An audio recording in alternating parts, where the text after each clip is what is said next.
Welcome to The Explainer. Today, we're digging into the story of Hanukkah you probably never learned. And I mean, forget what you think you know about oil and candles. The real story?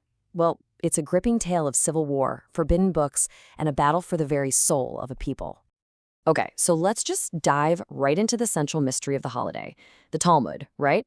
It's this massive, foundational text of rabbinic Judaism. It's got everything in it, laws, legends, you name it. So you'd think a story this huge, this important would be all over it. But it's not even close. And I mean, look at this. The difference is just wild. The story we all know is this grand military epic, the few against the many, a fight for freedom. But then you go to the Talmud, and the whole saga is basically shrunk down to a couple of lines about a little miracle with some oil. And that's pretty much it. That's basically the entire discussion in the Talmud. No mention of the Maccabees, no battles, no fight for religious liberty. Which, of course, begs a massive question. Where did the rest of this monumental story go? Well, the full, detailed story does exist. In fact, it was written down by the Maccabees' own court scribes as the whole thing was happening. The catch? It's found in a collection of books that later came with let's just say, a terrifying warning label. These are called the Seferim Hitzonim, the external books. This collection includes the books of the Maccabees, which have the whole play-by-play history of the Hanukkah War. And these are authentic, ancient Jewish texts. So why on earth were they left out of the Hebrew Bible? And this is where the plot just thickens like crazy. They weren't just left out. The sages, led by the famous Rabbi Akiva, put out this terrifying ban, basically threatening eternal damnation for anyone who even read them. So why? Why would they forbid reading the history of their own national heroes? It makes no sense. The reason for such an extreme move wasn't because the books were false. It was the exact opposite. It's because they were true. And their truth made them powerful and, in the wrong hands, incredibly dangerous. So what happened to them? I mean, if religious Jews were forbidden from reading and copying them, how did they even survive? The answer is one of history's greatest ironies, and it's the key to solving this whole mystery. Yep, that's right. These authentic Jewish histories were preserved by the early Christian church and eventually got incorporated into their canon.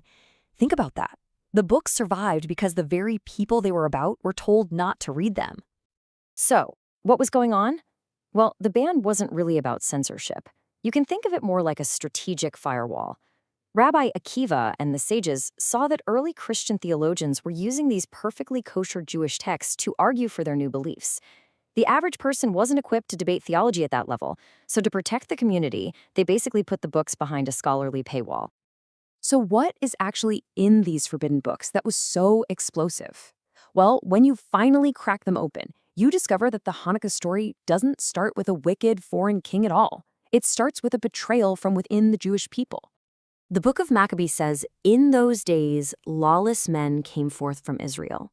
And it uses one of the harshest terms in the Hebrew language to describe them, Bnei Belial, which basically means sons of worthlessness. These weren't just a few people who weren't religious. This was a powerful political movement. And here's their philosophy, right out of the book. This group of Hellenized or Greek-influenced Jews genuinely believed that being unique and separate from Greek culture was the source of all their problems. Their solution? Total assimilation. Just be like everyone else. And this is the absolute turning point of the whole story. The oppressive Greek culture wasn't forced on Judea by a foreign tyrant. Not at first. It was invited in. This Jewish faction went straight to the Greek king, Antiochus, and asked for his permission to build a Greek-style gymnasium in Jerusalem and to start systematically erasing their own traditions. This internal betrayal was the exact opening Antiochus needed. See, Judea had been a rebellious province. But now, with a powerful pro-Greek group running things in Jerusalem, the region was suddenly quiet, pacified. And you can just trace the disaster from there. First, the collaboration from the Hellenists makes Judea safe for Antiochus. That allows him to march his army right through to attack his real rival, Egypt. But on his way back from that campaign, he repays the Jews by looting the Holy Temple and slaughtering thousands. It was only after all that, after the betrayal and the massacre, that he finally issued those infamous, terrible decrees against Judaism. And this, right here, is the core secret hidden in those forbidden books. The Hanukkah story we think we know is about a war against a foreign oppressor. But the real story, the one in the book of Maccabees, is that it started as a Jewish civil war, a battle between those who wanted to preserve their identity and those who wanted to erase it. So you can start to see why the sages might have been hesitant to publicize this story. It's painful. It reveals this deep internal conflict. But here's the thing. This ancient fight over identity versus assimilation, it didn't exactly end with the Maccabees. Now, the source material we're drawing on makes a really provocative connection here. King Antiochus wrote to his entire kingdom that all should be one people, that they should abandon their unique local customs.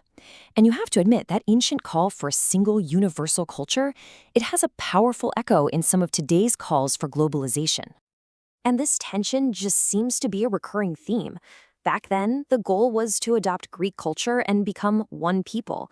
Today, you could argue the call is to join a global culture and erase national or religious barriers. The fundamental conflict the Maccabees faced is, in many ways, still with us. It's just wearing different clothes.